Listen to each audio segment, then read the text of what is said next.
rapidement le réseau français des villes éducatrices, puisqu'il y a peut-être des personnes qui ne le connaissent pas ou qui le connaissent de loin. C'est un réseau de villes. Il y a 120 communes qui sont adhérentes aujourd'hui, des communes de toute taille, voilà, toutes petites villes, et puis jusqu'aux plus grandes villes de France. C'est un réseau qui est destiné alors, principalement aux élus, et puis on travaille, les techniciens des villes adhérentes participent aussi. Et donc, c'est un réseau qui est destiné à favoriser les échanges entre élus sur les questions liées à la petite enfance, à l'enfance, à la jeunesse. Donc, les villes qui adhèrent au réseau, ce sont des villes qui s'engagent pour des politiques éducatives qualitatives. Au-delà de la simple obligation donc d'entretenir les locaux scolaires, voilà, mais qui s'engagent vraiment pour avoir des projets, des activités, des projets éducatifs qui impliquent tous les acteurs du territoire. Donc, au sein du réseau, on a fait un webinaire déjà sur les questions d'école maternelle. On a reçu aussi, lors de nos rencontres de Blois en novembre 2021, Jean-Paul Delahaye et Laurence Decoq, qui nous ont parlé déjà assez longuement des questions d'inégalité, où là, c'était plutôt centré sur la question vraiment scolaire. Donc, Camille Peny, on vous avait invité aussi à Blois, et puis il y avait eu vous n'aviez pas pu venir finalement, donc c'est pour ça qu'on a réorganisé ce temps aujourd'hui. Puisque donc au niveau du réseau, on a quand même une volonté d'aller un petit peu plus loin, d'intégrer un peu plus les élus jeunesse. Il y en a certains qui ont rejoint le réseau. Voilà, on commence un petit peu à travailler sur ces questions-là. Et puis, je crois que de toute façon, dans vos réflexions, Camille Peny, vous avez un cadre assez large aussi qui va jusqu'aux questions d'éducation en général. Mais je vais vous laisser, je ne vais pas monopoliser la parole. Voilà, donc je vous laisse peut-être vous présenter et puis ensuite continuer. Ok, bonjour à toutes et à tous. Merci donc au réseau pour son invitation. Donc moi, je suis enseignant-chercheur en fait à l'université Paris-Saclay et je travaille notamment sur les questions de jeunesse. Avec en fait un point de départ qui est celui de la mobilité sociale. En fait, au départ, je n'ai pas vraiment directement travaillé sur les questions de jeunesse, mais dans ma thèse, j'ai travaillé sur la question de la mobilité sociale, sur la question du déclassement. Et évidemment, quand on parle de mobilité sociale, on ne peut pas ne pas parler d'école. Et immédiatement qu'on parle d'école, on est sur des sujets qui touchent évidemment en grande partie les jeunes. Mais dans ce que je vais vous présenter aujourd'hui, je vais peu vous parler d'éducation à l'école, en tout cas, puisque dans la suite de mes travaux, après avoir beaucoup étudié la manière dont l'école contribuait ou pas à corriger ou reproduire les inégalités, une fois qu'on essaye d'expliquer la mobilité sociale et plus largement les possibilités qui s'offrent ou non aux jeunes, on doit convoquer d'autres segments des politiques publiques qui s'adressent aux jeunes, les politiques de l'emploi, les politiques de logement, les aides aux étudiants, etc., les politiques de deuxième chance, les allocations diverses et variées.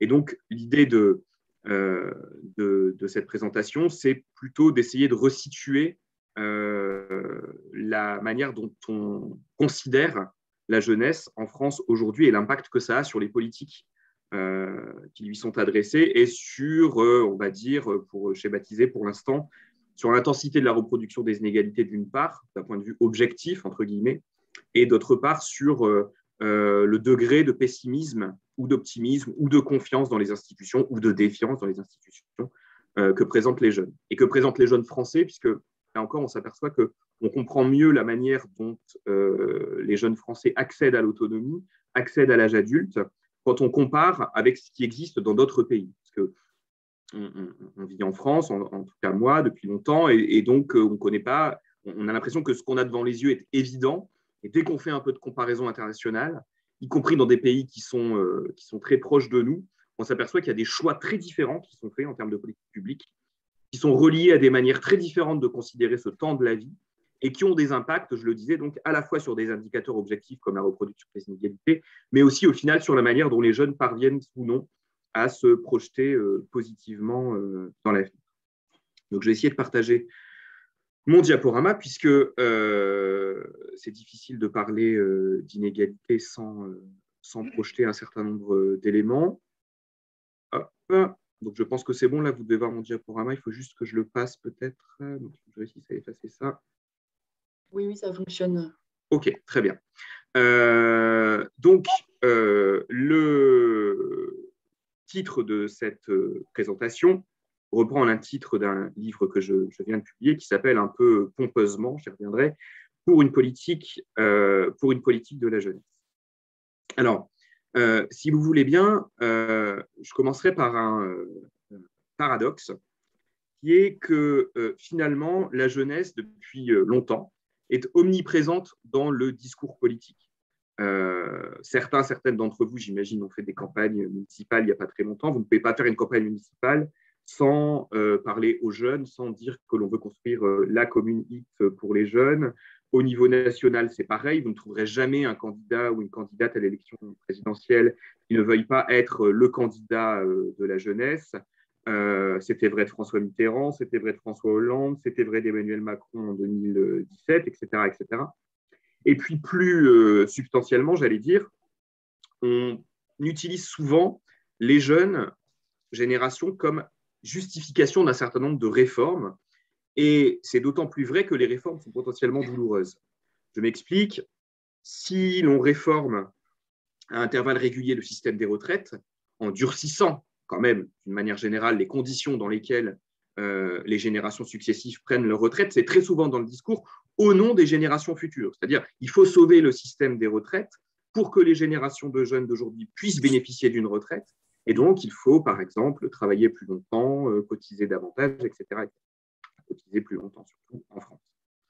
Autre exemple, des politiques d'austérité qui visent à réduire la dette publique, on le fait au nom des générations futures, puisque nous ne pouvons pas léguer aux générations futures uniquement des dettes à rembourser. Donc, très souvent, la jeunesse est utilisée comme justification presque sans appel d'un certain nombre de réformes ou de politiques publiques. Mais pour autant, paradoxalement, le point que je défends dans ce petit livre, c'est qu'il n'existe pas en France de vraie politique de la jeunesse, mais plutôt un millefeuille de dispositifs qui, au final, est peu lisible et peu efficace. Alors, quand je dis qu'il n'existe pas de vraie politique de la jeunesse, je ne dis pas que l'État ne fait rien pour les jeunes, bien au contraire, il fait beaucoup.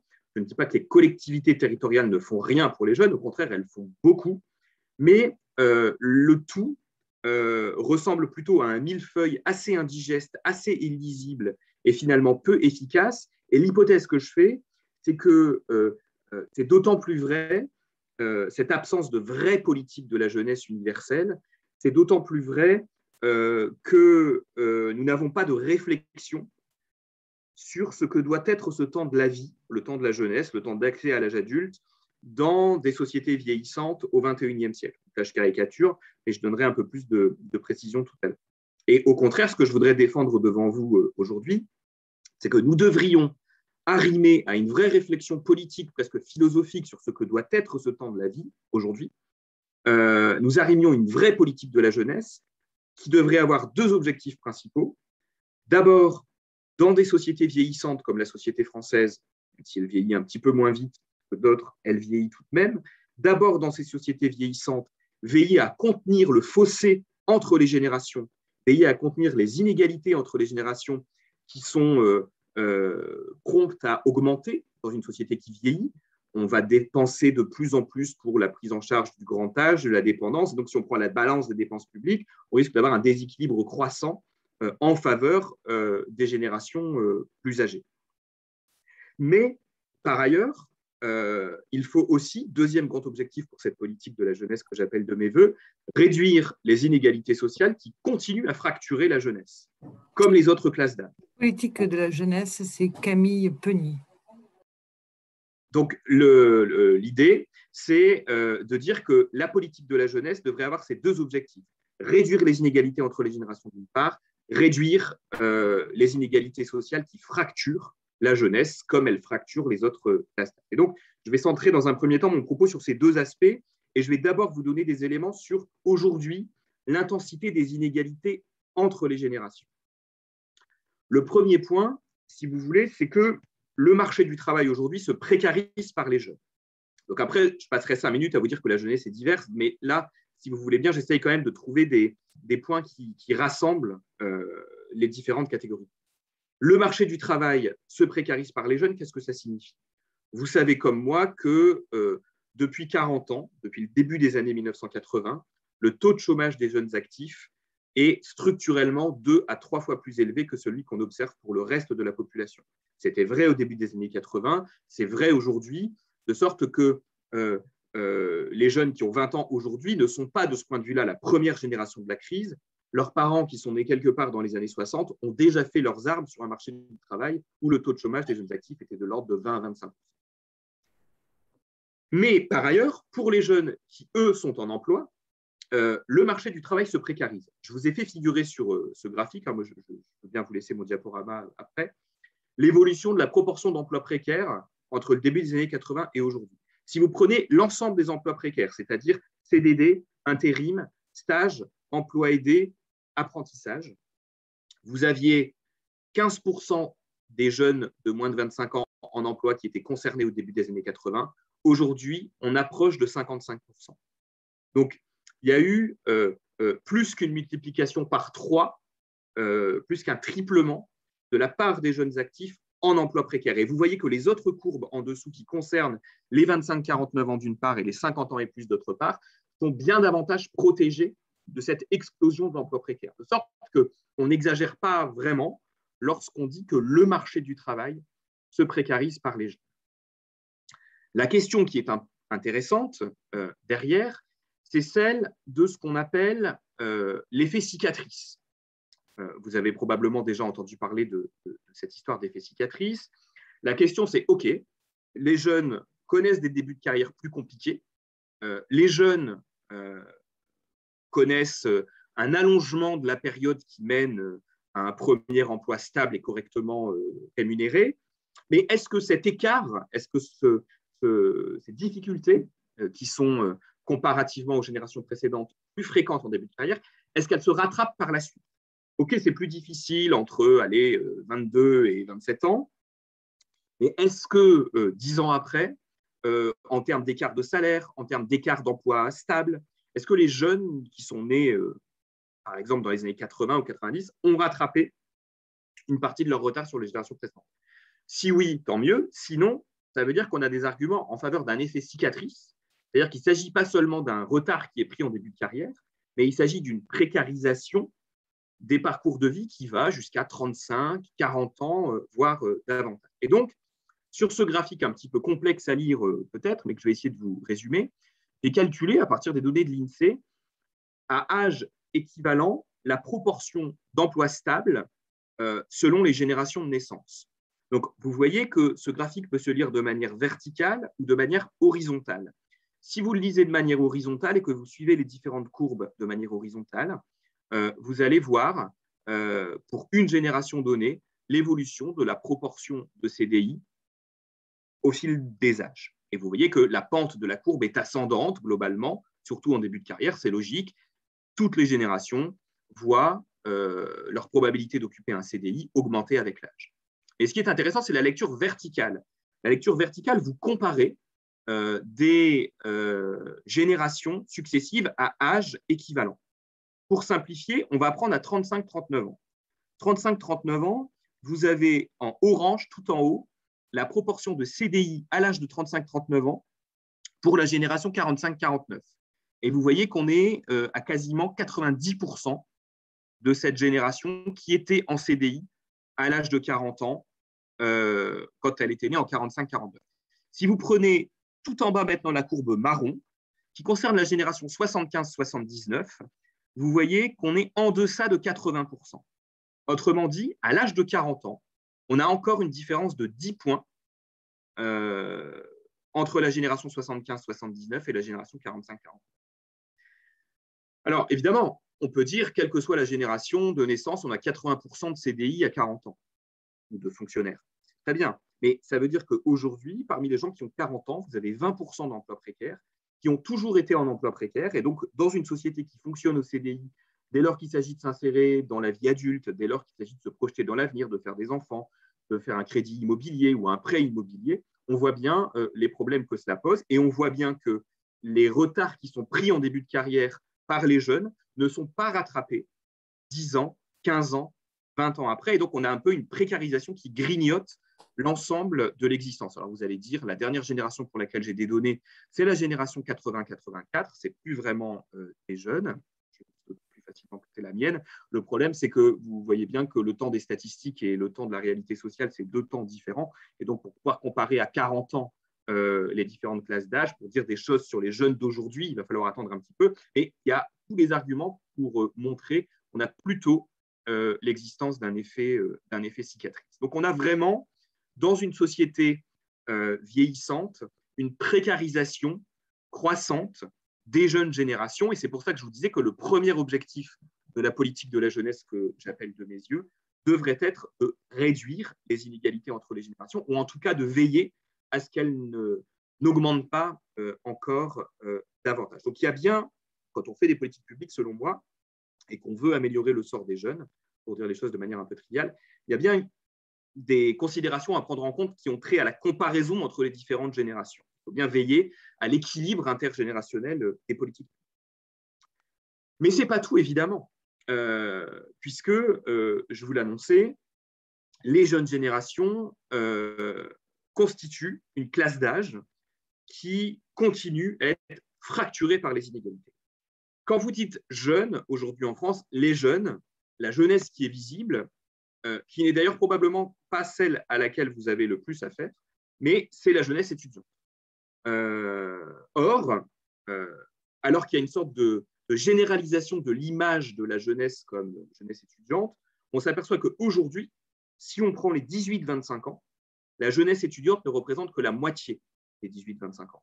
L'autre moitié est déjà en emploi, est déjà en inactivité ou est inscrite au chômage. Donc, la jeunesse étudiante n'est pas toute la jeunesse.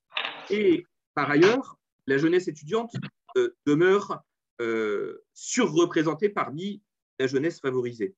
Juste, on ne va pas y passer 3 heures, mais je vous ai représenté sur ce graphique la proportion d'étudiants en fonction de l'origine sociale et du sexe.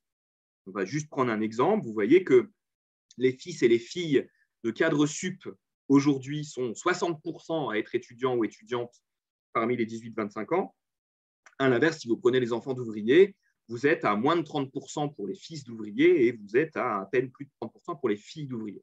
De sorte que le monde étudiant, aujourd'hui, n'est toujours pas aux couleurs sociales de la France. Aujourd'hui, grosso modo, les ouvriers et les employés, c'est 50% de la population active.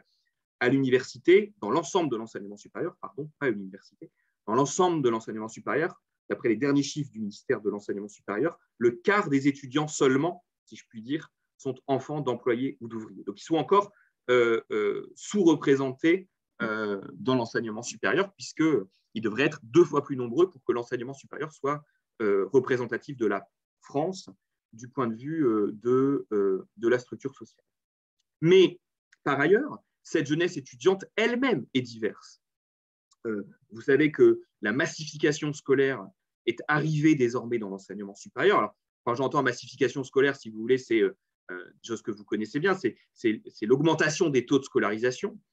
Tout le monde fait des études de plus en plus longues.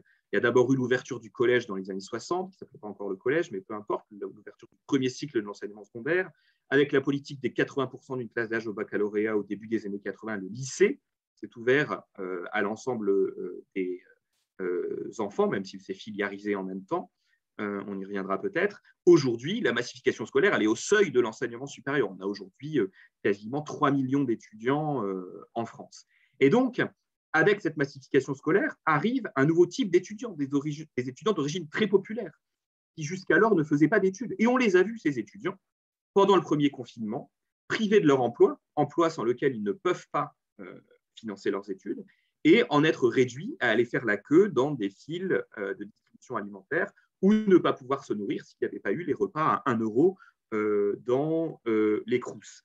Et donc, la jeunesse étudiante est également, en partie, une jeunesse aujourd'hui qui peut évoluer sur le fil de la précarité, tout simplement parce qu'arrive dans l'enseignement supérieur des étudiants qui sont d'origine populaire, qui viennent de familles populaires dans lesquelles les ressources sont particulièrement modestes. Donc là encore, il faut raison garder. Je ne suis pas du tout en train de vous dire que l'ensemble du monde étudiant est précaire. Il y a beaucoup d'étudiants qui vont très bien, heureusement, mais on voit arriver une minorité d'étudiants. Moi, je fais de ce métier depuis 12 ans et je vois augmenter la proportion d'étudiants qui sont en grande difficulté sociale, en grande difficulté de logement dans nos formations. Donc, la jeunesse étudiante n'est pas toute la jeunesse et par ailleurs, elle est très diverse. Ensuite, évidemment, vous le voyez dans votre quotidien, j'imagine, la jeunesse demeure traversée par des inégalités de trajectoire et de parcours qui sont liées, bien sûr, à l'origine sociale, qui sont liées aussi à l'origine ethnique, qui sont liées au genre, qui sont liées au territoire, le tout interagissant assez étroitement. L'origine sociale, j'en ai parlé, par exemple pour parler des poursuites d'études. L'origine ethnique, évidemment, il y a des problématiques qui sont propres aux jeunes qui sont issus de ce qu'on appelle les minorités visibles. Les enquêtes Théo qui sont réalisées par l'INED montrent bien l'ampleur de la discrimination dont certaines continuent à être victimes. Tout cela est à croiser avec le territoire. On a beaucoup de belles thèses qui ont été réalisées récemment sur les jeunes ruraux, qui sont eux aussi beaucoup moins visibles que les jeunes urbains et qui montrent qu'il y a des problématiques propres aux jeunes ruraux qui sont pris dans une sorte d'impératif de mobilité s'ils veulent poursuivre leurs études ou accéder à des emplois qualifiés, et en même temps pris dans des réseaux de sociabilité locaux. Donc, partir implique de rompre avec ces réseaux de sociabilité. Ce n'est pas tout à fait la même chose d'être une fille en milieu rural que d'être un garçon en milieu rural. Je pourrais vous donner un certain nombre de références si ça vous intéresse, de thèses qui ont été faites récemment sur le sujet, qui montrent bien qu'il faut prendre aussi en compte le genre. Bref, on a des clivages qui continuent à fracturer la jeunesse, de sorte que plus que jamais, il faut évidemment parler des jeunesses plutôt que de la jeunesse. L'ampleur des inégalités au sein de la jeunesse est également visible dans ce qu'on peut appeler le poids de la reproduction des inégalités. Et j'y reviendrai tout à l'heure rapidement, mais la France continue à appartenir plutôt au groupe des mauvais élèves en Europe. C'est les synthèses de l'OCDE qui, là encore, à intervalles réguliers, montrent tout cela. Alors, je vous montre juste rapidement ce graphique. C'est l'évolution de la proportion de cadres et des professions intellectuelles supérieures. CPIS, ça veut dire cadre ou profession intellectuelle supérieure. L'évolution de la proportion de cadres ou de professions intellectuelles supérieures en fonction de l'origine sociale parmi les jeunes trentenaires, parmi les 30-34 ans. Je compare à gauche du graphique début des années 80, fin de la décennie 2010, à droite du graphique. Vous voyez que cette proportion, elle augmente pour toutes les origines sociales. Sauf qu'elle n'augmente pas plus vite pour les enfants d'ouvriers ou les enfants d'employés que pour les enfants de cadres.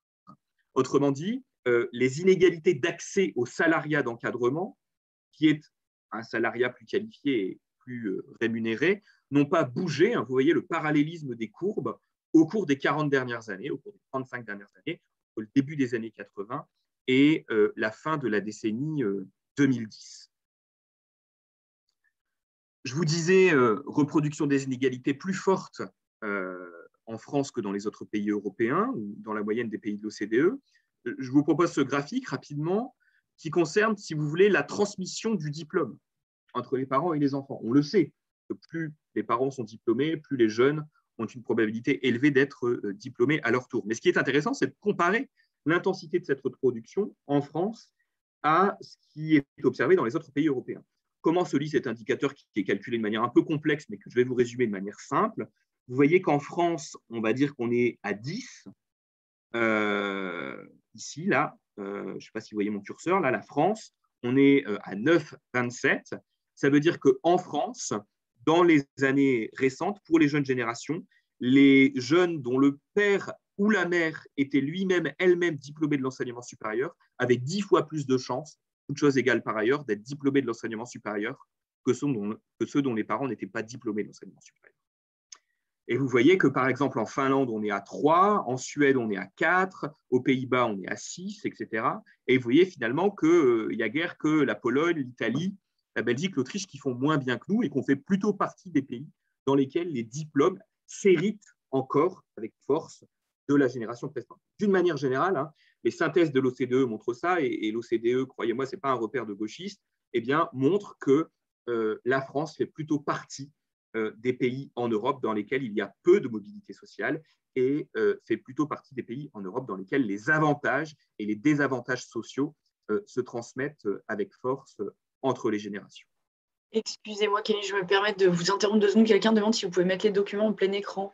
Mais ouais, mais ça, j'arrive pas. Il faut peut-être juste que. Et si vous cliquez sur diaporama, non, lancez le diaporama. Je n'arrive pas à enlever la bande supérieure de Zoom qui m'empêche de faire. Et si je fais F5, je et c'est ouais, F5 pas... a marché là. Ah bah super. Ouais.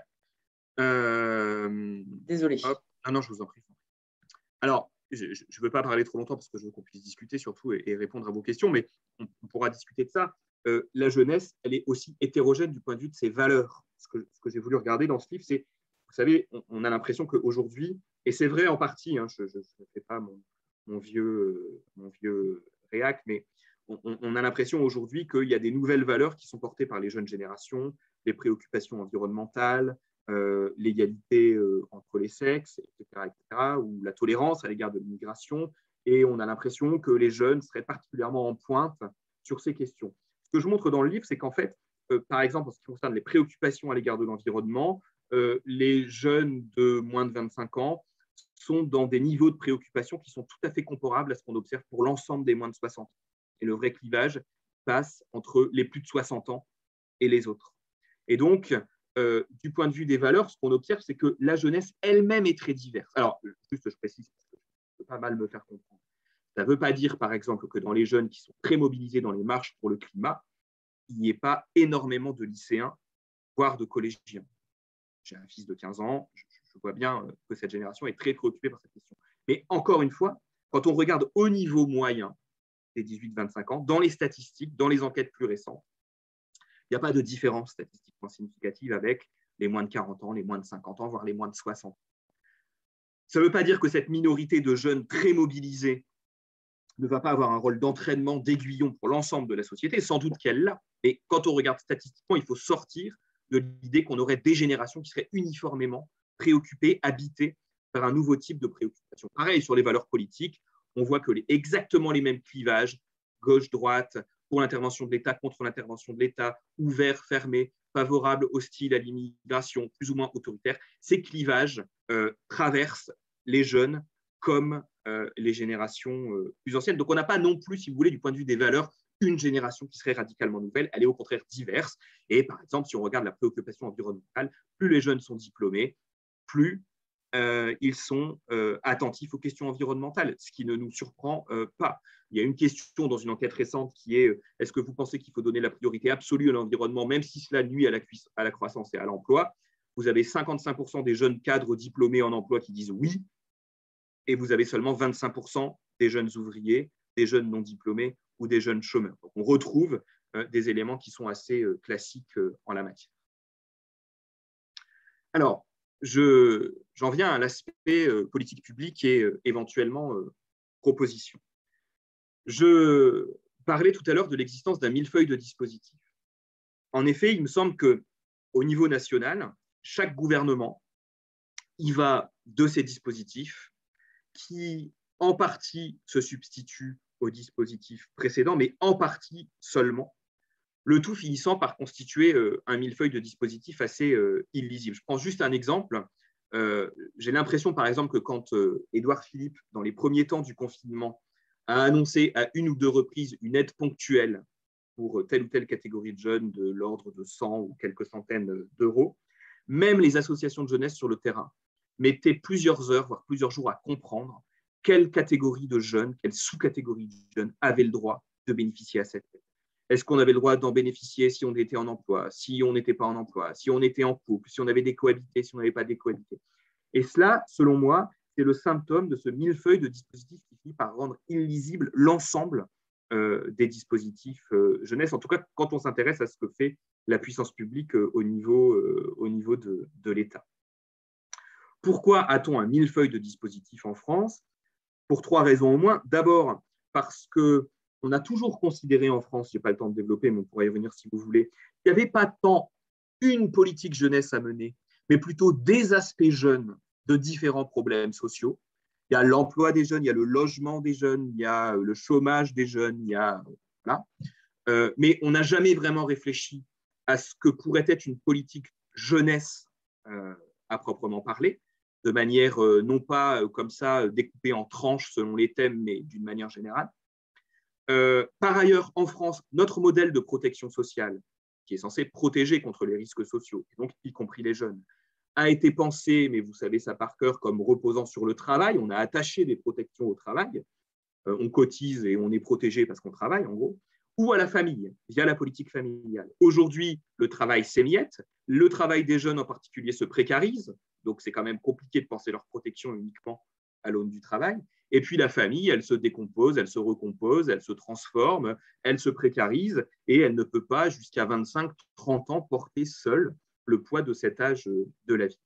Et puis, parce qu'en France, là, je me base sur ce que les historiens ont montré, notamment une historienne que vous connaissez peut-être, qui s'appelle Ludivine Bantini, a bien montré qu'en France, les politiques jeunesse bénéficient d'une régulation de l'État relativement faible. Il y a relativement une faible impulsion de l'État en matière de politique jeunesse, ce qui favorise une grande inventivité des politiques jeunesse menées au niveau local. Et je ne le dis pas parce que je suis surtout face à des élus locaux en charge de la jeunesse, mais moi, ça fait 10 ans que je vais dans un certain nombre de territoires où je vois, par exemple, tester des dispositifs qui ressemblent à la garantie jeune ou en contrat d'engagement pour les jeunes 5 ans, 6 ans, 10 ans avant que ces dispositifs aient été mis en place au niveau national. Donc, il y a une grande inventivité sur les territoires, mais une régulation de l'État qui est relativement faible.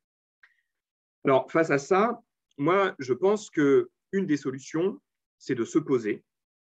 Et l'élection présidentielle, cette fois-ci, ne sera toujours pas l'occasion de le faire, mais de réfléchir à ce que pourrait être ce temps de la jeunesse dans des sociétés vieillissantes. Et là, en la matière, l'apport de la comparaison européenne, je vous disais, est tout à fait important. J'ai 2 collègues, l'un qui s'appelle Tom Chevalier, qui est politiste, l'autre qui s'appelle Cécile Van de Velde, qui est sociologue de la jeunesse, qui ont apporté des travaux très intéressants sur la manière dont d'autres pays européens caractérisaient la jeunesse et permettaient aux jeunes d'accéder à l'âge adulte. Je donne juste l'exemple de l'enquête de Cécile Van de Velde. Elle a étudié la jeunesse au Danemark, pays social-démocrate scandinave, en Espagne, pays méditerranéen, au Royaume-Uni, pays libéral au sens presque chimique du terme, et la France. Et ce qu'elle montre, c'est que ce temps de la jeunesse, il est considéré de manière très différente dans les différents pays européens. Au Danemark, la jeunesse, c'est un temps long et c'est celui de l'expérimentation. Dans la conception qu'on a dans ce pays de la jeunesse, on est jeune jusqu'à un âge relativement avancé et la jeunesse est un temps long de l'exploration, de l'expérimentation, de la multiplication des expériences, des retours en arrière, etc.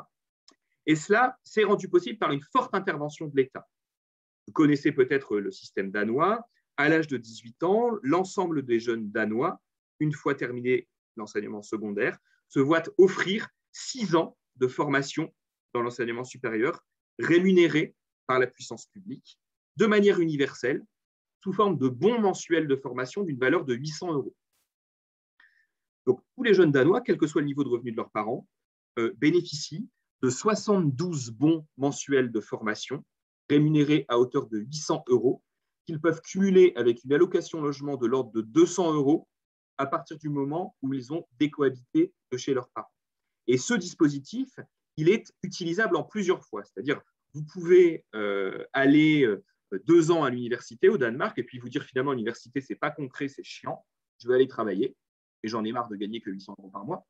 Vous allez travailler 2 ans, vous vous apercevez qu'avec l'équivalent d'un bac+2, vous n'êtes pas les rois du pétrole sur le marché du travail et vous dites que finalement le temps des études, c'était pas mal et que vous êtes un peu plus mature et que finalement vous iriez bien faire telle autre licence ou tel autre master. Et bien, vous retournez à l'université, vous avez utilisé 24 bons mensuels de formation, il en reste 72 moins 24, 48. Et donc, ça adoucit la transition entre la fin des études et l'entrée sur le marché du travail, et ça permet à ce que la jeunesse soit le temps de l'expérimentation avec un cadrage très fort de l'État. Ça, c'est au Danemark. Au Royaume-Uni, par exemple, pays libéral, on ne fait pas confiance à l'État, on fait confiance au marché. Les jeunes Britanniques sont indépendants très tôt. À 21 ans, la moitié des jeunes Britanniques ne sont plus dépendants de leurs parents, mais ils le sont grâce au marché, c'est-à-dire le marché du travail. Ils travaillent beaucoup plus jeunes, le taux de poursuite d'études est moins élevé. Ils travaillent tous ou quasi tous lorsqu'ils font des études. Et surtout, le marché, c'est aussi le marché financier. Les études coûtent très cher, donc ils s'endettent pour financer leurs études. Mais le choix de société est clair, ce n'est pas l'État, c'est le marché. Ça a beaucoup de défauts, beaucoup d'effets, on y reviendra, mais c'est un choix assumé par la société. Dans les pays du Sud, ce n'est pas l'État, ce n'est pas le marché, c'est la famille. Cécile Van de Velde, dans son enquête en Espagne, se rend compte qu'avoir 27 ans et habiter encore chez ses parents en Espagne, c'est normal. Puisque dans la culture du pays, devenir adulte, c'est rester chez les parents jusqu'à ce qu'on ait accumulé suffisamment de ressources pour s'installer dans un logement indépendant et très souvent en couple. Et donc, le temps de la jeunesse repose sur les épaules de la famille. Et en France, on a un peu d'État. Il y a des bourses pour les étudiants, en conditions de ressources. Il y a un peu de marché. Les étudiants sont de plus en plus nombreux à travailler à côté de leurs études. Ils sont de plus en plus nombreux à s'endetter, même si ce n'est pas dans des proportions comparables à ce qui se passe au Royaume-Uni ou aux États-Unis. Mais il y a surtout, nous dit Cécile Van de Velde, beaucoup de familles, mais beaucoup de familles pas assumées par la société. C'est-à-dire que dans la culture de notre pays, de ce point de vue-là, elle est plutôt libérale. C'est-à-dire que ce qui est plutôt bien vu, c'est de se prendre en main, de se prendre en charge, c'est de gagner sa vie, c'est d'être autonome. Et donc, il y a une sorte de hiatus, si vous voulez, il y a une sorte de dissonance cognitive pour les jeunes français, entre d'une part un discours très libéral, prends-toi en main, sois autonome, bouge-toi, et de l'autre, des politiques publiques insuffisamment développées qui contraignent les jeunes à vivre cette période de la vie sous étroite dépendance de la famille. Ce qui, bien sûr, entretient la reproduction des inégalités, puisque si vos parcours scolaires, si vos parcours dans l'enseignement supérieur, c'est vos trajectoires d'insertion sur le marché du travail, qui sont étroitement liées quand même à votre niveau de diplôme, eh bien, sont uniquement liés à l'épaisseur du portefeuille de vos parents, et évidemment, vous favorisez la reproduction des inégalités. Et donc, je plaide, moi, pour que l'on s'inspire de ce qui se passe dans les pays du nord de l'Europe, que l'on considère que le temps de la jeunesse doit être celui de l'expérimentation, que dans des sociétés où l'on nous répète que nous vivrons jusqu'à 100 ans et nous travaillerons jusqu'à 65 ans, il n'y a pas de raison à ce que le même argument, celui d'un allongement de la vie et de la durée de travail, ne soit pas utilisé pour justifier un allongement de la période de la jeunesse. A fortiori, si nous vivons jusqu'à 90 ans et que nous travaillons jusqu'à 70 ans, il n'y a pas de raison que tout soit joué à 18 ans, 20 ans, 22 ans ou 24 ans. Et donc, il faut que ce temps de la jeunesse soit celui de l'expérimentation. Il faut sortir de cette urgence qui est ressentie par la jeunesse française. Songez qu'en France, dans les statistiques du ministère de l'Éducation nationale, si vous avez le bac à 19 ans, vous faites partie des élèves qui sont considérés comme en retard. Tous les ans, les services statistiques du ministère de l'Éducation nationale publient la proportion d'élèves à l'heure et en retard en sixième, en troisième, en seconde, en terminale, au bac. Vous avez un étudiant à l'université en France qui se réoriente au bout de la première année, c'est considéré comme un échec. Vous allez faire un semestre de cours au Danemark ou en Suède, votre amphi de licence, il est plein de trentenaires et ça fait sourire personne. Parce qu'il n'y a pas cette même culture, cette même rhétorique de l'urgence. Et le point pour lequel je plaide, c'est que pour que la jeunesse puisse être le temps de l'expérimentation, pour que cette politique jeunesse puisse à la fois réduire les inégalités entre les générations et les inégalités sociales qui fracturent les générations, il est urgent, selon moi, de défamilialiser ce temps de la jeunesse. Alors, quelques éléments de mesure pour terminer. D'abord, je passe parce que Charlotte Denis l'a dit, apparemment, vous avez déjà eu des choses sur l'école et parce que d'autres collègues le diraient beaucoup mieux que moi. Quand on parle de jeunesse, on ne peut pas ne pas parler d'éducation. Et notre système éducatif, pour dire les choses un peu rapidement, il a quand même un gros défaut comparé aux autres systèmes éducatifs des pays voisins, c'est qu'il est particulièrement élitiste et qu'il est relativement impuissant à réduire les inégalités de départ. Vous connaissez les enquêtes PISA et vous savez qu'à intervalles réguliers, les enquêtes PISA qui font passer des épreuves standardisées aux élèves de différents pays européens du même âge et du même niveau, montre qu'en France, nous sommes le pays de l'OCDE, et j'exagère même pas en disant le pays, ce n'est pas un des pays, c'est le pays de l'OCDE, dans lequel l'origine sociale pèse le plus sur la réussite scolaire. Bien sûr, les enfants arrivent inégaux à l'école en fonction de leur origine sociale, c'est très rapidement dire les choses très rapidement, le fait est que notre système éducatif est davantage tourné vers la nécessité de très bien sélectionner une petite élite, schématiquement celle qui ira dans les classes préparatoires parisiennes et ensuite dans les grandes écoles, au détriment de la réussite de tous et de toutes. Les collègues qui ont travaillé sur ces questions, qu'ils soient politistes, sociologues, économistes, parlent d'un système éducatif français élitiste comparé à d'autres systèmes éducatifs qui sont beaucoup plus inclusifs, c'est-à-dire qui ont beaucoup moins cette culture du tri, du classement et de l'évaluation précoce. Alors, ce que je préconise, ou en tout cas ce que je peux mettre en discussion, c'est au service, encore une fois, de cette politique de la jeunesse que j'appelle de mes voeux et qui permettent enfin, dans notre société vieillissante, à la jeunesse d'être le temps de l'expérimentation, de réduire toutes les inégalités dont on a parlé. Il faudra d'abord transformer l'école. Mais une fois qu'on a dit ça, il reste des choses à faire. Il me semble d'abord que pour la partie étudiante de la jeunesse, il faut aller vers une forme d'allocation étudiante universelle. Je m'explique. Alors, il ne s'agit pas de dire qu'à l'automne 2022 ou à l'automne 2023, il faut copier avec le même montant, le même nombre de mensualités, le système danois qui existe, etc. Mais ce système de financement universel des études, type bon mensuel de formation danois, est le système qui permet au plus grand nombre de jeunes de poursuivre des études et lève un frein très important qui est quand même celui coût des études. Vous allez me dire, en France, les études sont relativement peu chères.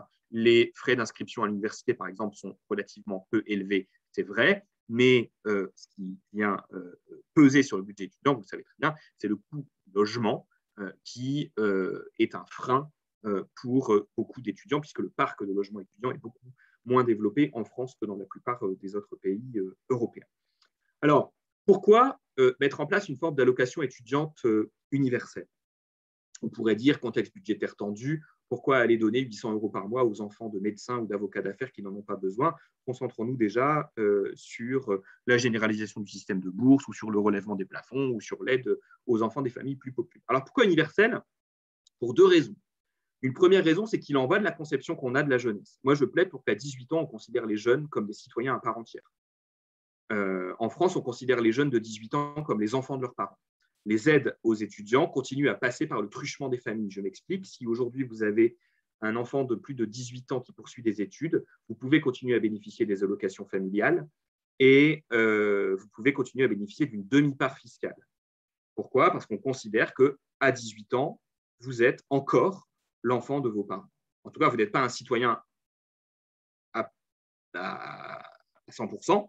La preuve, si vous avez moins de 25 ans, vous n'avez pas le droit au RSA dans les mêmes conditions que le reste de la population. C'est à 25 ans que vous accédez pleinement à la citoyenneté pleine et entière en France. Pourquoi? Parce que philosophiquement, les aides aux jeunes passent par la politique familiale. Ça aussi, c'est très important. Il ne s'agit pas de dire que l'État ne fait rien pour les étudiants. Ça coûte cher à l'État, les allocations familiales pour les étudiants de plus de 18 ans et les demi-parts fiscales pour les parents. Mais c'est une conception, c'est pour ça que je parle de conception philosophique, c'est-à-dire qu'on préfère aider les familles pour qu'elles aident leurs jeunes plutôt qu'aider les jeunes directement, comme on le fait dans les pays du nord de l'Europe. Il n'y a pas de demi-part fiscale au-delà de 18 ans dans les pays du nord de l'Europe. Il n'y a pas d'allocation familiale au-delà de 18 ans. Mais l'argent, on le donne directement aux jeunes. Donc, pourquoi universel? Parce que je considère qu'à 18 ans, on est un adulte, on est un citoyen et on n'a pas à être rapporté au niveau de ressources de ses parents.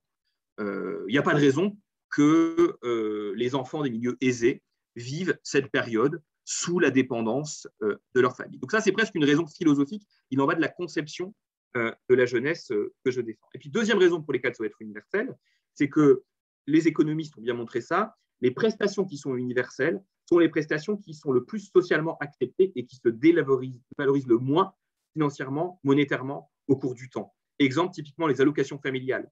On n'a jamais vu de manifestation de familles de riches contre les allocations familiales, parce que pendant très longtemps, elles en ont bénéficié également. Et j'ajoute que si on fait une vraie réforme fiscale avec une vraie progressivité de l'impôt, qui fait en sorte que les familles aisées payent davantage d'impôts que les familles de classe moyenne ou de classe populaire, alors si elles contribuent davantage au système, il n'est pas choquant que leurs enfants en bénéficient également. Donc voilà pourquoi moi je pense, mais on a le droit de ne pas être d'accord évidemment, que cela doit être universel. Financer comment? Ça coûte très cher de donner 800 € par mois pendant 5 ans à tous les étudiants. D'abord, je vous l'ai dit, on fait des économies, puisqu'on arrête d'aider les familles, on arrête la demi-part fiscale, on arrête les allocations familiales. Comme ça permet à plus de jeunes de faire des études, on a ensuite moins de dépenses de deuxième chance, moins de dépenses de formation professionnelle. Donc, on économise une partie des dépenses de formation professionnelle. Bref, il y a quelques années, le think tank Terra Nova avait chiffré ce que ça coûterait de mettre en place ce système-là en France. Pour vous donner un ordre de grandeur sur les masses budgétaires. C'était beaucoup moins ambitieux que ce qui existait au Danemark. C'était 3 ans, c'était pas 6 ans, c'était 3 ans, financé non pas 800 € par mois, mais 500 € par mois. Ça, une fois déduit les coûts que je viens de vous indiquer schématiquement, très rapidement, on en arrivait à 4 ou 5 milliards nets par an sur le budget de l'État. Ce qui, à moyen terme, n'est pas inabsorbable. Pour vous donner un ordre de grandeur, c'est ce que coûtait chaque année la baisse de la TVA dans la restauration sous Nicolas Sarkozy. Et donc, encore une fois, il ne s'agit pas de dire de toute façon, par ailleurs, qu'il s'agit de 6 ans à 800 € dès septembre 2022. Il s'agit de dire qu'à moyen terme, ce n'est pas quelque chose qui est totalement inabsorbable par le budget de l'État. Une fois qu'on a dit ça, je vais terminer quand même par la question de celles et ceux qui ne font pas d'études. Parce que même si vous faites une école plus démocratique, qui se traduit par moins de décrocheurs précoces, même si vous favorisez l'accès à l'enseignement supérieur de tous les étudiants et de toutes les étudiantes, vous en aurez toujours qui n'iront pas faire d'études supérieures. Or, vous savez qu'aujourd'hui, le principal clivage, j'aurais dû vous le dire tout à l'heure, vous le rappelez, mais vous le savez, qui passe au sein de la jeunesse, c'est entre la jeunesse diplômée et la jeunesse non diplômée. Moi, je n'aime pas le qualificatif de génération sacrifiée, puisque la génération est très hétérogène, j'ai essayé de vous en convaincre, mais il y a une frange sacrifiée de la jeunesse, c'est bien la jeunesse non diplômée, celle qui a décroché précocement, comme on dit, c'est les 90 000 jeunes qui chaque année quittent le système éducatif avec au plus le brevet des collèges. C'est cette jeunesse qui constitue en grande partie les jeunes qu'on qualifie de NEET. Vous connaissez cet acronyme, les jeunes qui sont ni en emploi, ni en formation professionnelle. Et ces jeunes-là sont promis, dans une société qui fonctionne au diplôme, à alterner entre des périodes d'emploi précaire quand il y a un peu de croissance et des périodes de chômage dès que la croissance se retourne. Ces jeunes, on peut espérer qu'ils soient moins nombreux avec les dispositifs que j'appelle de mes voeux, mais il en existera toujours. Alors, que fait-on pour celles et ceux qui ne font pas d'études? Je pense que pour cela, il faut évidemment, par exemple, mettre en place, alors si on va partir de l'urgence. L'urgence, à mon sens, c'est évidemment d'étendre le RSA au moins de 25 ans dans les mêmes conditions que pour le reste de la population. C'est un filet de précarité très minimal qui ne permet pas à ceux qui en bénéficient d'être au-dessus du seuil de pauvreté, mais c'est le filet de protection minimale. Il n'y a aucune raison, selon moi, à part des raisons idéologiques, il n'y a aucune raison pour ne pas étendre le RSA au moins de 25 ans. C'est une mesure d'urgence qui éviterait en plus qu'on improvise à chaque crise telle allocation de 100 ou 200 € dont on fait l'aumône une ou deux fois dans l'année, de la manière dont je décrivais tout à l'heure. Ça, c'est une mesure d'urgence qui va de soi et qui va dans le sens de la nécessité de faire coïncider l'âge de la majorité politique et celui de la majorité sociale. Vous avez 18 ans, vous avez le droit de vote, vous êtes un citoyen de plein droit et vous avez le droit à l'ensemble de la protection sociale et vous avez les mêmes droits et devoirs que le reste de la société. Pour ceux qui ne poursuivent pas d'études, on va dire que c'est injuste puisqu'ils n'auront pas bénéficié de cet effort budgétaire important qui consiste à financer une allocation étudiante universelle. Je propose donc qu'ils commencent leur vie professionnelle avec un droit à la formation qui est proportionnel à ce qui est consommé en formation initiale. S'ils ne bénéficient pas de ce système de financement universel de l'enseignement supérieur parce qu'ils commencent à travailler dès la fin de l'enseignement secondaire, eh bien, on peut imaginer qu'ils commencent avec un droit à la formation qui est abondé d'autant. Ça commence un peu à exister d'ailleurs, je crois, en France. Il faut aller plus loin dans cette... Et puis, pour les jeunes qui, malgré tout, sont en difficulté, sont éloignés de l'emploi, sont peu qualifiés, ne sont pas diplômés, ont décroché précocement, je pense qu'il faut généraliser les dispositifs de seconde chance type garantie jeune. Vous savez mieux que moi, j'imagine, ce qu'est la garantie jeune, qui est un système qui vient des pays nordiques, ça on le sait peut-être moins, que l'Union européenne avait demandé aux États d'expérimenter, je crois, au début de la décennie 2010, qui avait été expérimenté en France au début du quinquennat de François Hollande en 2013, dont les missions locales étaient opératrices, et qui, en gros, donnait aux jeunes pendant quelques mois une allocation mensuelle de l'ordre du RSA en contrepartie d'une inscription dans un suivi individualisé, étroit et régulier de rapprochement de l'emploi et devant permettre à terme le retour à l'emploi et l'accès à un emploi stable sur le marché du travail. Vous connaissez ce dispositif dans tous ses détails plus que moi. Le problème, si j'ai bien suivi dans ce qui a été annoncé par Emmanuel Macron récemment, c'est la transformation de cette garantie jeune en contrat d'engagement, si j'ai bien suivi, mais qui peu ou prou reprend le même dispositif, simplement en ajoutant le mot engagement. On reste dans une logique d'activation des politiques publiques. On ne veut surtout pas être accusé de donner une allocation sans contrepartie aux jeunes. L'engagement qui est nécessaire de la part des jeunes bénéficiaires, mais simplement, je crois avoir compris que le nombre de places dans ce dispositif, qui s'appelle garantie jeune ou contrat d'engagement, peu importe, est insuffisant par rapport au nombre de jeunes qui pourraient en bénéficier. Donc, je termine en disant la chose suivante, pour résumer mon propos qui a peut-être été un peu décousu par moment. Je pense qu'il est urgent de nous poser 5 minutes, de réfléchir à ce que l'on veut que soit cet âge de la vie. Je plaide pour que cet âge de la vie ne soit plus celui de l'urgence, mais celui de l'expérimentation. Et à partir de cette conception politique au sens noble du terme de la jeunesse, on doit pouvoir tirer un certain nombre de grands principes universels et protecteurs qui permettent d'une part de réduire les inégalités entre les générations, puisque une société française qui mettrait en place ce genre de dispositif dépenserait de l'argent pour les jeunes et donc rééquilibrerait la balance intergénérationnelle des dépenses publiques. Et puis, évidemment, on voit bien comment ça contribuerait à réduire les inégalités entre les jeunes, puisque je termine tout à fait par là. Quand on regarde la mobilité sociale en comparaison européenne, on s'aperçoit que plus on va dans le nord de l'Europe, plus elle est forte. Donc, il ne s'agit pas de dire, ne soyons pas schématiques, je ne suis pas déterministe bête. En tout cas, je ne vais pas vous dire que c'est parce que les jeunes Danois ont 800 € par mois s'ils veulent faire des études pendant 6 ans que la mobilité sociale est plus forte au Danemark, que les inégalités se reproduisent avec moins de force. Mais quand même, on ne peut pas s'empêcher de se dire qu'il y a quelque chose à voir avec la manière dont on accompagne les jeunes dans cette transition entre la fin de l'âge de scolarité obligatoire et la stabilisation sur le marché du travail. Et ce qu'on observe quand même, c'est que quand la puissance publique s'en mêle, ça réduit plus les inégalités que quand on laisse ça à la famille ou au marché, que la reproduction des inégalités est beaucoup plus forte dans les pays libéraux ou dans les pays du sud de l'Europe. Et puis, et je termine tout à fait par là, ça a aussi un effet sur les perceptions des jeunes, je vous le disais en introduction.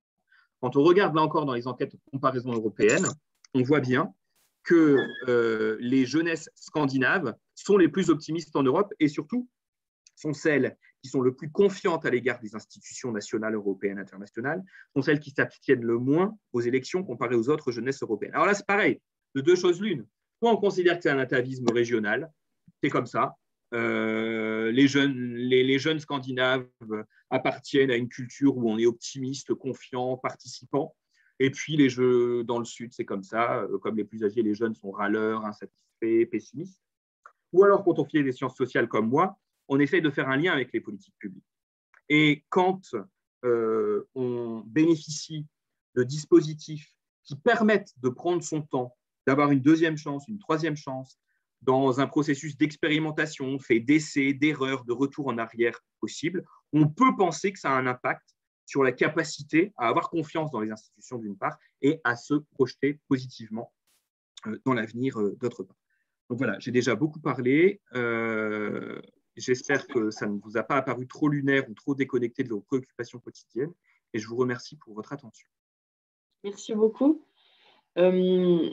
On va prendre un temps de questions ou de remarques. Vous pouvez lever la main avec le bouton lever la main de Zoom que vous devez avoir dans l'onglet participants aux discussions. Si ça ne fonctionne pas, vous pouvez aussi faire signe avec à votre caméra, en fait, que je vous vois, ou bien dans le chat encore, voilà, pour poser des questions. Qui veut commencer ? Oui, Sébastien Gros, si je peux me permettre. Allez-y. Voilà, c'est juste mon côté travailleur social. Moi, je suis très favorable à la logique d'expérimentation dont vous parliez.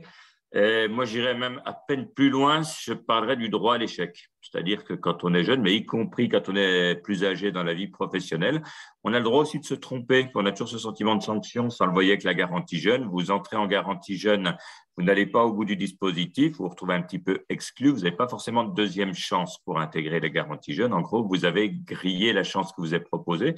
Et je pense qu'on pourrait parler complètement de droit à l'erreur à un moment donné, le droit à l'échec, et que ça ne soit pas invalidant sur la suite, effectivement, de votre parcours d'expérimentation. Voilà, juste une remarque par rapport à ce que nous avez évoqué. Oui, allez-y, Noureddine Skiker. Oui, alors déjà, je voulais juste, avant d'avoir une petite intervention rapide pour partager avec vous, je voulais vous remercier vraiment pour ce webinaire, pour cette réunion. Je voulais remercier l'intervenant parce que ça fait du bien et je pense qu'il nous propose de faire, il pose le premier jalon, en tout cas on pose le premier jalon parce qu'on manque énormément d'espace-temps pour pouvoir réfléchir. Moi, je suis responsable service jeunesse de la ville d'Aubervilliers, c'est la DG qui m'a mis sur cette réunion, elle vient du Nord, je crois, vous faites partie de son réseau et je trouve qu'on manque énormément d'espace-temps pour réfléchir. La question de la jeunesse, je crois que vous avez utilisé le mot philosophie et c'est de ça qu'on manque énormément. Quelle philosophie nous avons par rapport à cette question de jeunesse? Alors, après moi, je crois que ça fait 27 ans maintenant que je travaille sur la jeunesse et ma spécialité à moi, comme responsable du service jeunesse, c'est d'intervenir sur le temps libre et pour que je sois un petit peu efficace dans mes propositions, dans ce que je fais. D'ailleurs, on ne peut jamais faire seul quand on travaille avec les jeunes, avec les jeunesses, on le fait avec les autres et parmi nos partenaires, il y a les parents, bien sûr, et l'éducation nationale. Ce n'est pas toujours simple. C'est pas toujours simple parce qu'on n'a plus le temps, de faire rentrer pas que les adultes, mais aussi les jeunes dans ces temps d'expérimentation. Nous, on essaie de le faire. On essaie de le faire depuis maintenant quelques années. C'est devenu presque un petit peu notre marque à nous. C'est qu'on met les jeunes dans toutes les concertations, dans tout ce qu'on fait. Et je rejoins tout à fait l'intervenant avant moi qui avait dit cette histoire de droit à l'erreur. Elle est hyper importante. Le problème que nous avons, c'est qu'il y a quelque chose à travailler sur le rapport des jeunes et du reste. Ça veut dire l'institution. Moi, j'ai soutenu un mémoire sur, par exemple, la question de rapport jeunesse-police et je me suis trouvé pratiquement avec les mêmes analyses sur le rapport avec d'autres institutions. Mais il y a aussi la question des grands frères et là, j'ai envie de le dire et c'est pour ça qu'on ne prend pas le temps. On a envie presque de répondre à des questions sans prendre le temps de comprendre les causalités pour comprendre réellement ou transformer les envies, les idées, les traumatismes en réels besoins et de les travailler dessus avec les jeunes. Et du coup, ça nous renvoie vers des propositions qui sont, entre guillemets, je vais être un petit peu très exprès, je provoque très consommatrices, des propositions très consommatrices. La garantie jeune, par exemple, qui est un projet très bien, mais on n'a pas assez préparé pour rentrer le jeune dans un processus. Et du coup, il y a un pourcentage qui est très faible qui va bénéficier de cet accompagnement et c'est très intéressant comme projet. Mais pour la majorité, à un certain moment, on est un peu comme tous les autres dispositifs. Vous avez parlé de Milfait et moi, je suis tout à fait d'accord avec vous. On va un petit peu aussi vers la consommation, vers le ici et le maintenant. Et on a cette difficulté d'inscrire les jeunes sur quelque chose où on se projette pour faire société ensemble. Pour moi, le meilleur investissement que le politique, peu importe le pays, ou que les politiques peuvent vraiment nous offrir, c'est d'investir déjà sur la jeunesse d'une manière générale. Et pour investir, ce n'est pas qu'avec de l'argent, et c'est important, mais c'est aussi avec des temps de réflexion entre des professionnels, des expériences qui existent, les comparaisons que vous avez données, qui sont très intéressantes pour nous. Il y a des choses à prendre, à laisser, mais qu'il faut recontextualiser tous ensemble ici, parce que rien que quand on va dans un seul territoire comme nous, à Aubervilliers, il y a des jeunesses différentes, mais il y a aussi des jeunesses de territoires différents, mais on doit avoir une philosophie sur comment accompagner ces jeunes. Voilà, et je voulais finir par vous remercier encore pour ce temps qui est vraiment un temps de plaisir et qui nous permet de continuer à y croire et de réfléchir. Merci beaucoup. Merci. Lucille Brisbard. Oui, bonjour, merci beaucoup. Donc, Lucille Brisbard, je suis responsable jeunesse de la Fédération Léo Lagrange au niveau national et notamment en charge de piloter un dispositif à destination des jeunes de 16 à 25 ans qui a pour ambition de les accompagner justement dans toutes les dimensions de vie de leur parcours. Je rejoins l'interlocuteur précédent sur la nécessité d'avoir des temps de concertation et de réflexion et je vous remercie vraiment pour l'organisation de ce webinaire également. Cependant, dans les questionnements que je me pose, je voulais savoir si au gré du coup des questionnements et des préconisations que vous avez envisagées, M. Penny, quelles étaient vos préconisations pour savoir qui va porter demain cette concertation et en fait cette vision globale, qui serait le plus à même aujourd'hui de porter du coup au niveau global et national vraiment l'ensemble du coup de ces préconisations, car aujourd'hui, vous l'avez si bien dit, il y a un millefeuille de dispositifs qui existent, que ce soit du coup sur les échelons locaux, départementaux, régionaux, nationaux, et surtout on a des ministères qui aussi du coup ne se parlent pas entre eux et mettent en place des dispositifs qui du coup se font presque autoconcurrence. Aujourd'hui, voilà, je voulais avoir votre avis pour savoir, d'après vous et d'après du coup vos longues recherches, qui pourrait être le mieux à même du coup de pouvoir piloter tout ça. Merci beaucoup. Allez-y, Camille.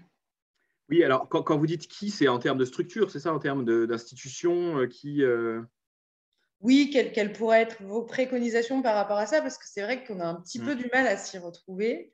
On a quand même, du coup, aujourd'hui, on est rattaché au niveau de la jeunesse, évidemment, au ministère de l'Éducation nationale, ce qui n'est pas toujours évident aujourd'hui et lisible, puisque l'Éducation nationale, ça regroupe, du coup, beaucoup de choses aujourd'hui. Et je pense, en tout cas, c'est mon ressenti, que ça devrait aussi peut-être passer par une réflexion pour savoir qui on va mettre autour de la table et en fait, qui au niveau national va vraiment porter l'ensemble de ces préconisations et cette politique jeunesse du coup nationale. C'est compliqué de répondre à cette question, mais moi, je pense qu'il faut une impulsion politique nationale, c'est-à-dire que ça ne peut venir que d'un gouvernement qui ferait de la jeunesse sa vraie priorité au-delà des mots. Mais alors après, vous me direz pourquoi faire de la jeunesse la priorité? On voit l'état des EHPAD, on pourrait aussi faire du grand âge sa priorité, et puis il y a plein de priorités politiques, mais en tout cas, en cette matière, moi je pense qu'il faut une impulsion politique nationale forte. Après, mais peut-être, je sais pas, bon, je me battrai pas pour ça à tout prix, mais à un moment, je pense que ce serait un symbole fort, par exemple, d'avoir un ministre d'État qui soit ministre de la jeunesse. Point. J'ai jamais compris pourquoi, par exemple, François Hollande, qui avait assez courageusement fait sa campagne de 2012 sur la jeunesse, le lendemain de son élection, il nomme un gouvernement où on a encore une fois la jeunesse qui est reléguée au 40e rang protocolaire avec les sports. Bon, pourquoi jeunesse et sport? Bon, pourquoi pas, mais pourquoi? Alors, vous allez me dire, vous pouvez mettre un ministre de la jeunesse numéro 2 du gouvernement, ce n'est pas pour ça qu'il y aura une vraie politique jeunesse. Mais moi, quand j'appelle à un débat de la société sur cette question de la jeunesse, sur la place de la jeunesse, on pourrait tout à fait imaginer faire une convention citoyenne comme on a fait sur le climat où un certain nombre de citoyens se réunissent pour réfléchir à ce qu'on veut que soit la jeunesse dans nos sociétés vieillissantes de 2025, par exemple. Et puis après, un gouvernement qui aurait cette volonté d'essayer de… Alors, en même temps, c'est très compliqué. C'est très compliqué parce que, en même temps, on voit bien, vous l'avez dit, que la jeunesse, ça touche à plein de politiques publiques. Donc, il faudrait faire une révolution considérable déjà au niveau du fonctionnement du système éducatif. Il faudrait revoir complètement notre conception de l'aide sociale aux jeunes. Il faudrait arrêter de la faire passer par les familles, mais il faudrait la faire passer directement aux jeunes. Et ça, je pense que ce n'est pas facile. Hein. C'est pour ça que moi, je dis toujours que, selon moi, le principal obstacle, il n'est pas financier. Financier, à moyen terme, c'est soutenable. Il est plutôt idéologique. C'est-à-dire qu'aujourd'hui, s'il y avait un candidat ou une candidate à la présidentielle qui allait dire aux familles « Je vous supprime les allocations familiales quand vos enfants étudiants ont plus de 18 ans et dites adieu à votre demi-part fiscale, mais en contrepartie, je vais donner une allocation universelle à vos enfants », je ne suis pas sûr que ce soit très vendeur politiquement parce que les familles auraient peur d'y perdre. Donc tout ça est très compliqué, j'en ai bien conscience, mais voilà, je pense qu'à un moment, et puis je termine là-dessus, mais en même temps, on voit bien que quand on parle de jeunesse, on ne parle pas que jeunesse. On parle d'inégalité, on parle de cycle de vie, parce que au final, c'est quoi quand on dit droit à l'échec? Ce n'est pas droit à l'échec seulement pour les jeunes, c'est droit à l'échec pour tout le monde. Donc c'est une autre conception du cycle de vie. C'est arrêter de se dire que le modèle, c'est d'être obligé d'aller tout droit jusqu'à un bac+5 si possible, que vous avez à 22 ans, sinon vous êtes déjà en retard. Et ensuite, c'est normal de galérer 5 ans entre stage et emploi aidé pour avoir son premier CDI à 30 ans. Puis ensuite, on va tout d'un coup jusqu'à 60 ou 65 ans, l'âge de la retraite, puis après, tout est fini. Bon, bref, on voit bien que ça touche à plein de choses qui sont liées au cycle de vie et aux inégalités. Donc, ça nécessiterait bien, selon moi, une belle conférence citoyenne, comme on a fait pour le climat, par exemple. Alors, il y avait Didier Perret qui voulait poser une question. D'abord, je lis juste les 2 questions qui sont dans le chat. Donc, Mme Briette de Boulogne-sur-Mer qui demande, qui dit « Vous avez évoqué de nombreuses pistes reposant sur des actions de l'État. Quid de l'augmentation de l'implication des parents et de l'éducation nationale dans ces interrogations ?» Et puis, une question de Philippe de Braine à Blois. « À défaut d'une volonté de politique jeunesse au niveau national, quelle marge de manœuvre des villes pour une politique jeunesse au niveau local ?» Je laisse Didier poser sa question.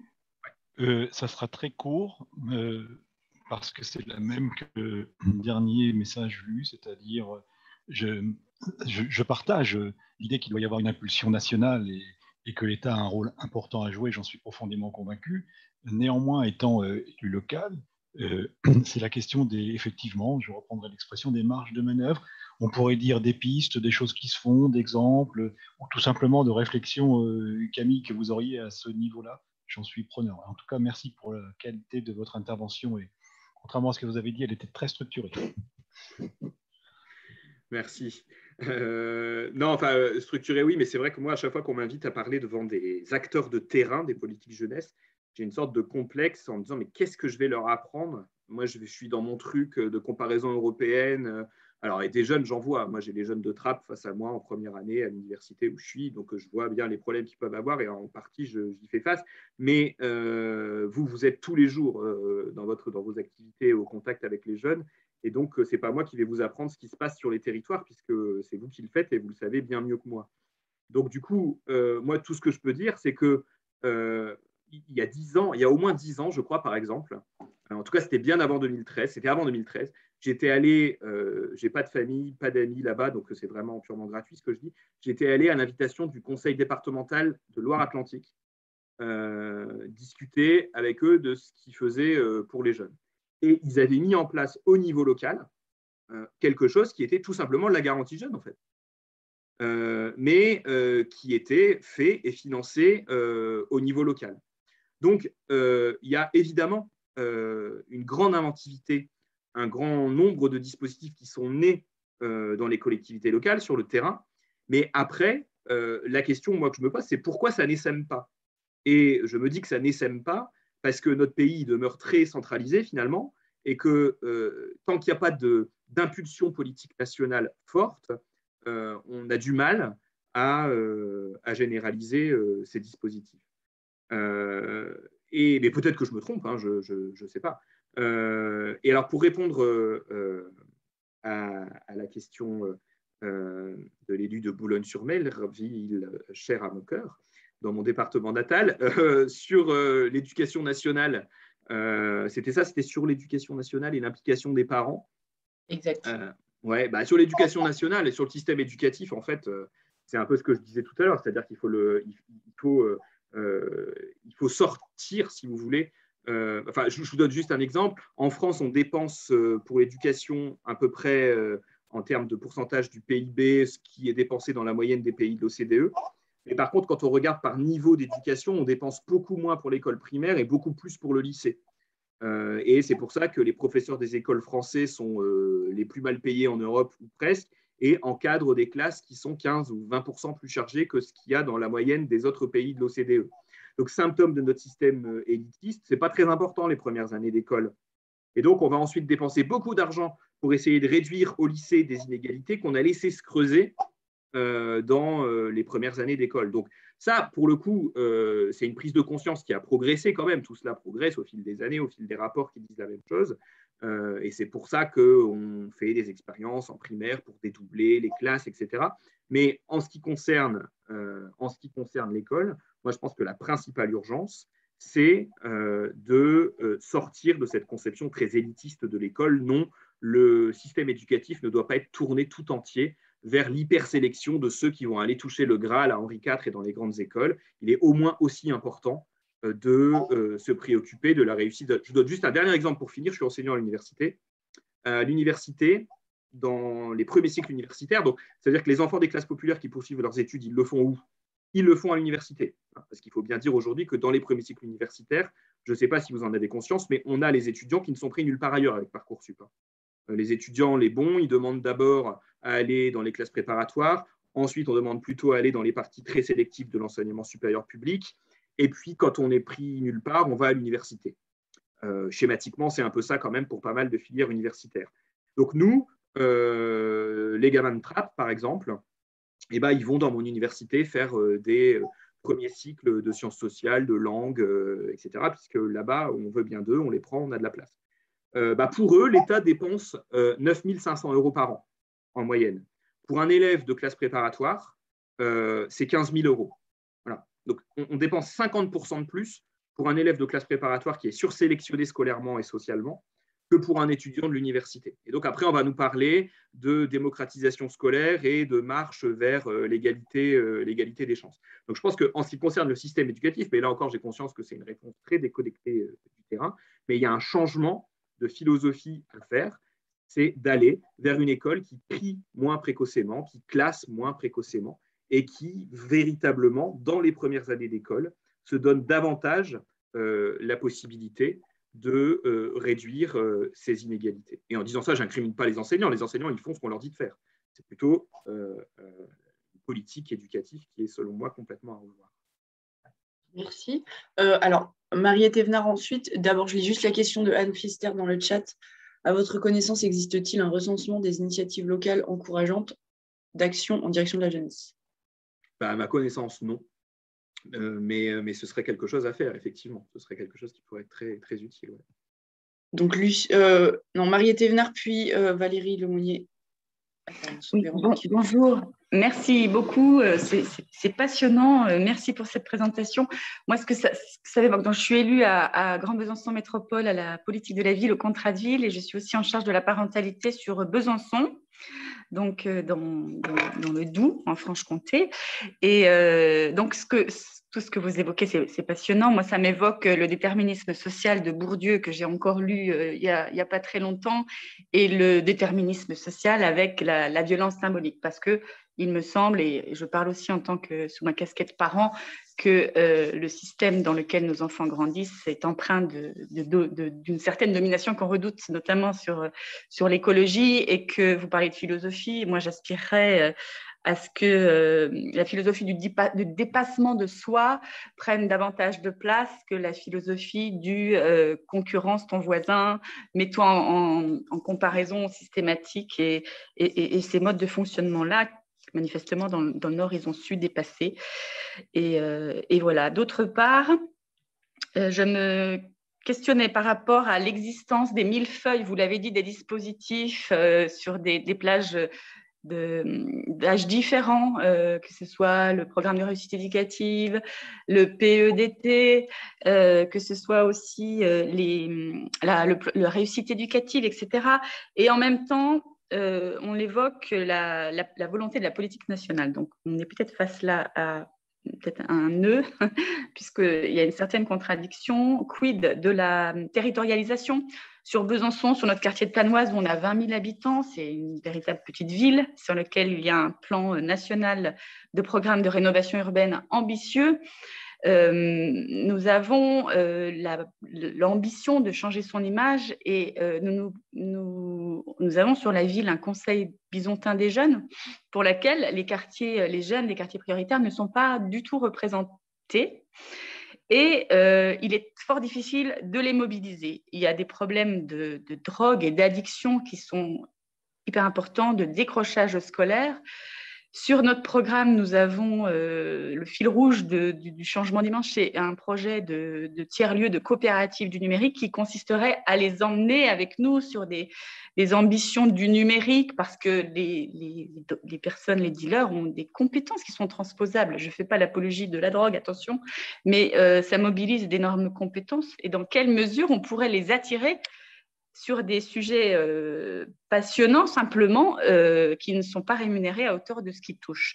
Donc, c'est pour ça que je vous en parle. Je voulais savoir si sur d'autres villes, sur d'autres métropoles, vous aviez des réflexions et des pistes dans ce sens pour mobiliser les jeunes qui sont dans les réseaux de drogue et leur mobilisation sur d'autres projets. On prend peut-être la question de Madame Lemonnier, puis Timothée Roman, je ne sais pas si vous avez une question, vous avez levé la main, non? Oui, on laisse bonjour. Madame Lemonnier, allez-y. Oui, bonjour, merci pour cette conférence qui est vraiment très, très, très riche. Et bon, j'ai mis dans la discussion, si je peux récupérer le replay, ça m'intéresse parce que nos élus n'ont pas pu être présents et je suis sûre qu'ils seront passionnés.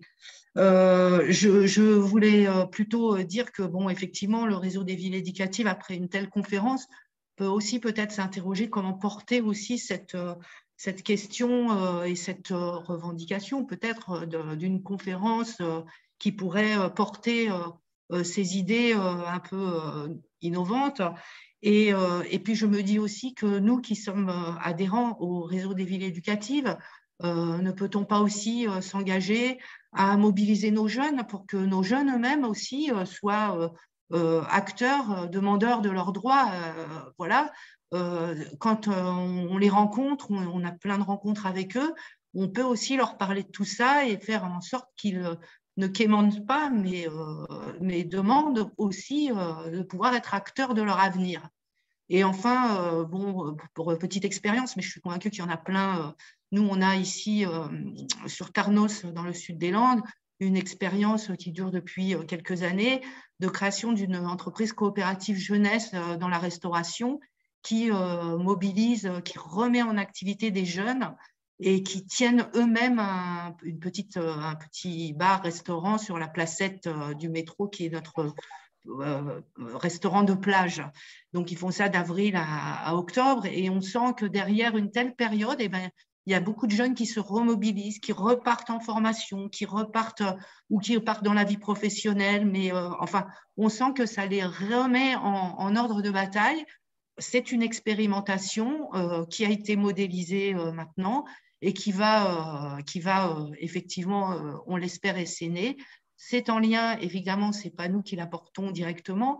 On a des gens très compétents qui le font, ici, en lien avec des universités également. Mais c'est des expérimentations qui sont très, très suivies, nous, par notre région, par le département, la communauté de communes, la commune. Alors, tout ça nécessite beaucoup de moyens financiers. Mais voilà, c'est du travail qui permet d'avancer aussi. Et je trouve que voilà, toutes ces expériences, si elles s'avèrent validées, si elles permettent de rebondir, alors je parle pour les jeunes qui sont partis hors études, eh bien voilà, c'est des choses qu'on peut porter aussi dans de telles conférences. Moi, je suis voilà, pour qu'on soit acteur et porteur de cette demande d'une conférence, quel que soit le président d'après, voilà, c'est important. Voilà. Merci. Timothée Roman. Oui, merci. Donc, Timothée Roman, moi, je fais partie de la Fédération Léo Lagrange. Et donc, je suis coordinateur jeunesse sur le programme Alpha Léo, qui est le programme pour les 16-25 ans au sein de notre fédération. J'avais juste une petite réaction par rapport à ce que vous disiez sur la question de la volonté de l'État, où à un moment donné, il y avait aussi ce besoin d'avoir un engagement, on va dire, national et un vrai positionnement sur la politique jeunesse qui puisse se mettre en place pour qu'on ait quelque chose d'assez efficace. Et notamment sur l'articulation aussi avec l'état de fait qu'aujourd'hui, ce n'est pas forcément le cas et quelle marge de manœuvre on peut avoir au niveau local. Pour dire aussi que sur l'approche, notamment sur le tout accès insertion professionnelle, il y avait une vraie réflexion, en tous les cas, nous, au niveau de notre organisation, sur la question aussi de prendre en compte tous les aspects qui touchent le jeune et pas forcément les accès exclusivement sur l'insertion professionnelle. Et notamment la possibilité de faire avec l'existant et notamment de pouvoir, on va dire, faire avec le millefeuille qui existe, avec du coup des dispositifs adressés aux jeunes sur les questions des droits, etc., qui sont portés soit par des associations privées, soit par des collectivités des villes, des régions, des dispositifs aussi nationaux. Et que pour ce faire, une des entrées qui peut vraiment être intéressante à prendre en compte sur l'état d'aujourd'hui, d'une absence de politique jeunesse, mais plutôt un éparpillement des dispositifs, de pouvoir aujourd'hui se dire est-ce qu'on pourrait avoir un recensement des dispositifs adressés à la question de la jeunesse, parce que, comme vous le disiez, ce n'est pas exclusivement dédié sur l'insertion professionnelle, mais c'est aussi la possibilité de pouvoir prendre en compte les questions de santé. J'étais pendant quelques années accompagnateur directement sur des parcours de jeunes où ils étaient accompagnés sur, par exemple, des projets d'initiative qu'ils pouvaient porter, et où, à un moment donné, l'accompagnement s'arrêtait pour des raisons, on va dire, de besoins vitaux qui prenaient la place de ce sur quoi ils étaient engagés. Et c'est la même chose sur le parcours d'insertion professionnelle ou d'autres projets. On se dit aujourd'hui, est-ce qu'il ne faudrait pas qu'on puisse avoir un outil qui nous permette de prendre en compte le jeune dans sa globalité, à 360, sur toutes les dimensions qui touchent, on va dire, son parcours, et se dire, il faudrait qu'on puisse avoir les outils et un outil de recensement qui permette aussi de pouvoir connaître l'existant et pouvoir l'articuler à ce niveau-là. Merci. Je ne sais pas si Camille voulait réagir. On va bientôt terminer. Non, c'est plutôt des questions qui s'adressent au réseau. J'avais l'impression des discussions entre vous. Écoutez, du coup, moi, je dirais que la réponse, je ne sais pas s'il y a des élus membres du bureau du réseau qui sont encore avec nous, mais en tout cas, je pense que y a peut-être des choses à faire au niveau du réseau, de fédérer un peu plus les élus jeunesse avec les techniciens aussi qui souhaitent participer. Donc, organiser peut-être d'autres temps de réflexion, d'autres temps de rassemblement, pour voir justement comment on peut, nous, essayer de peser un peu sur ces questions, où il y avait aussi cette liste-là d'essayer de rassembler un petit peu, d'y voir plus clair dans les différentes expérimentations, initiatives. Voilà, ça, c'est un peu le travail du réseau en général. C'est un travail qui est compliqué parce que ça demande... il faut aller rechercher les infos un petit peu dans toutes les villes, toutes les collectivités du réseau pour voir ce qui se fait partout. Donc ça, c'est pas simple, mais effectivement, c'est un objectif aussi sur les autres secteurs, bien sûr, enfance, petite enfance. Voilà, je ne sais pas s'il y a d'autres remarques pour conclure. Bon, en tout cas, félicitations. On a vraiment, au niveau timing, on est parfait. On finit même avec un petit peu d'avance. Voilà, on va lire votre livre, Monsieur Penny, maintenant. Voilà. Oui, merci beaucoup. Non, mais merci à vous. Vous avez donné énormément envie. Merci à vous pour votre attention. Merci d'être venu. Merci à tous d'avoir participé. Du coup, Donc oui, le lien, je l'enverrai dans une prochaine. Le lien du replay de cette conférence, je l'enverrai dans une prochaine newsletter du réseau. Si vous ne recevez pas les newsletters du réseau, vous pouvez m'envoyer un mail à contact@rfve pour que je vérifie si votre adresse est bien dans le listing, si votre ville est adhérente au réseau. Si votre ville n'est pas adhérente au réseau, vous pouvez proposer à votre élu ou au conseil municipal d'adhérer. Vous pouvez me contacter pour ça aussi. Et puis sinon, pour ceux qui sont membres de l'ANDEV, je vous ferai passer aussi le lien par l'ANDEV. Voilà, merci à tous. Merci. Bon après-midi et à bientôt. Merci à vous. Merci à vous. Au revoir. Au revoir. Au revoir. Merci, au revoir.